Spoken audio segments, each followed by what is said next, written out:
Hi guys, আমরা মাছ মারতে আসছিলাম ইসাল্লি। আমাদের মাছ মারা শেষ।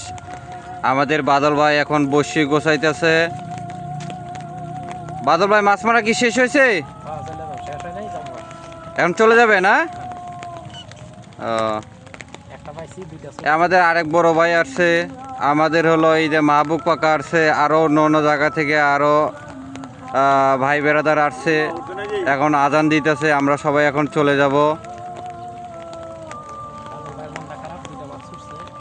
বাদল ভাই প্রথম একটা হিট করছিল, একটা হিট করে 1 কেজি একটি রুই মাছ উড়াইছে। তারপরে 2টা মাছ হিট দিছিল, কিন্তু ধরে রাখতে পারে না। এজন্য বাদল ভাইয়ের মনটা খারাপ। তারপর তো আকাশ খারাপ দেখতেছেন, এই যে বৃষ্টির ফোঁটা পড়তেছে। হ্যাঁ, এই যে দেখেন সবাই বৃষ্টি পড়তেছে। আমরা এখন চলে যাব বাসায়। এ আমাদের আরেক কাকু যে এখানে ওনার টংটা ঠিক করতেছে। উনি পরবর্তীতে ওখানে প্রতিদিন মাছ মারবে ওখানে। উনি ওই যে টংটা ঠিক করতেছে। তার অনেক সময় লাগবে টংটা ঠিক করার জন্য, কারণ উনি ওখানে প্রতিদিন বসে রেগুলার মাছ মারে, তো এই জন্য টংটা ঠিক করতেছে।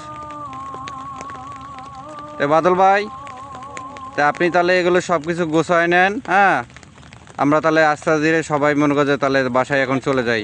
মাহবু কাকা, তুমি কি মাছ পাইছো বাবা? একটা পুঁটি মাছ।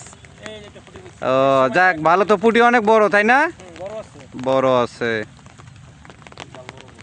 তে মারো পুঁটি মাছ।